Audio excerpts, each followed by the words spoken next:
Arnold Giselle adalah salah satu tokoh yang paling bersemangat mempelajari studi kematangan ini. Giselle tumbuh besar di Alma, Wisconsin, sebuah kota kecil di tepian sungai Mississippi atas.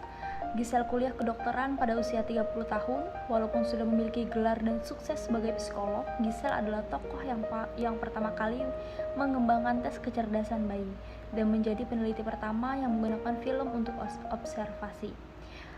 Konsep kematangan diri, pertumbuhan dan perkembangan mempunyai dua faktor pengaruh utama, yaitu anak adalah produk dari lingkungan dan anak berasal dari dalam, yaitu aksi-aksi gen tubuhnya.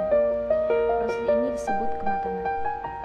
Perkembangan kematangan selalu terjadi dalam urutan waktu tertentu dan tidak pernah berjalan balik. Contohnya, pada perkembangan embrio di mana jantung adalah organ pertama yang berfungsi. Sesudah itu, proses pembentukan saraf utama, yaitu otak dan saraf tulang belakang melalui sel-sel yang berbeda.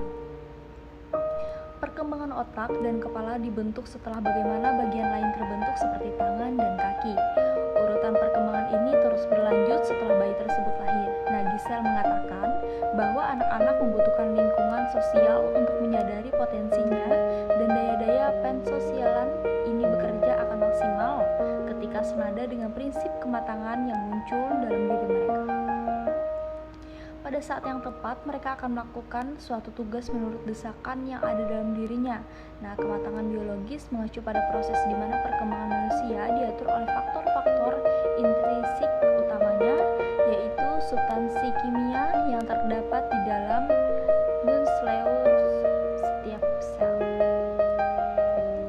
Gen-gen ini membutuhkan urutan waktu dan bentuk pemunculan pola pada tindakan. Giselle juga mempercayai bahwa kematangan dapat mengatur pertumbuhan seluruh kepribadian. Selanjutnya, yaitu prinsip perkembangan. Giselle menggambarkan pandangan mengenai proses perkembangan di dalam sebuah bab yang terkenal berjudul The Ontogenesis of Infant Behavior pada tahun 1954. Di situ ia mengatakan ada 5 prinsip dasar perkembangan yang menurut penjelasannya memiliki dampak psikomorfologis, artinya semua itu. Selanjutnya, menggambarkan proses-proses perkembangan yang terjadi baik di tingkatan psikologis maupun tingkatan struktural. Yang pertama, prinsip arah perkembangan.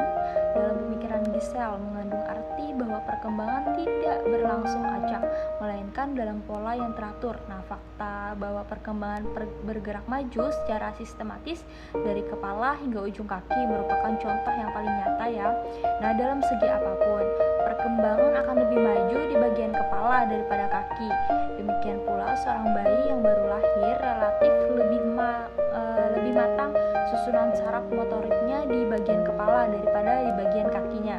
Ini disebut sebagai tren cephalocaudal atau dari arah kepala ke kaki. Prinsip jalinan timbal balik. Giselle mengambil prinsip jalinan timbal balik pada perilaku ini dari sebuah prinsip psikologi yang disebut sebagai resiprokal, atau yang disebut dengan aktivitas secara timbal balik.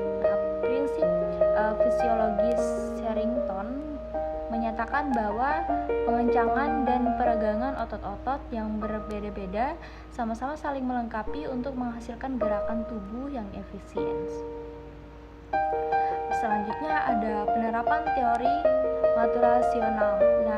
Dalam perkembangan manusia, Giselle dan rekan-rekannya menulis 3 buku yang ditunjukkan untuk khalayak umum. Contohnya seperti The First of Life, The Child from 5 to 10, dan Youth Years from 10 to 16. Buku-buku ini membahas secara rinci tahun demi tahun perilaku yang semestinya ada pada diri anak-anak dalam 4 bidang kemampuan, yakni kemampuan motorik, personal sosial, adaptasi, dan bahasa. Buku-buku ini menekankan prinsip bahwa pertumbuhan anak-anak berlaku sesuai pembawaan biologis mereka, dan dengan demikian upaya apapun untuk mendorong atau memaksa perkembangan mereka akan berujung pada kegagalan. Kekuatan-kekuatan motivasional akan selalu muncul menjadi pemenang pada saat yang tepat. Nah, ribuan dokter, ahli anak, guru, orang tua memperoleh pengaruh filsafat Giselle yang menyatakan bahwa waktu atau proses pematangan itulah yang akan menangani kebanyakan masalah perkembangan perilaku. Selanjutnya, filsafat pengasuhan anak. Giselle percaya bahwa pengasuh anak mestinya dimulai dengan pengakuan terhadap adanya hukum kematangan biologis. Bayi yang lahir ke dunia telah mengalami proses evolusi biologis yang berlangsung setidaknya 3 tahun. Mereka sudah paham atas kebutuhan-kebutuhan mereka dan apa yang mereka rasa siap atau tidaknya itu. Oleh karena itu, orang tua seharusnya tidak memaksa anaknya untuk memasuki pola-pola tindakan yang tidak mereka pahami atau belum saatnya mereka lakukan, melainkan mengikuti petunjuk dari anak itu sendiri.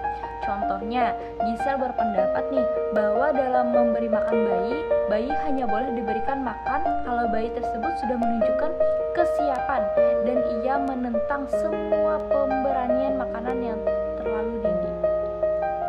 Giselle berpendapat bahwa karena orang tua tidak melakukan tindakan untuk mengatur apa saja yang wajib dilakukan oleh bayi dan hanya mengikuti tanda-tanda perkembangan bayi, orang tua pun perlahan akan menghargai kemampuan inheran bayi dalam menumbuhkan pengaturan dirinya sendiri. Sekian presentasi yang dapat saya sampaikan pada kesempatan kali ini. Jika terdapat kesalahan, mohon dimaafkan, mohon dilakukan. Semoga apa yang saya sampaikan dapat berguna untuk kita semua. Terima kasih.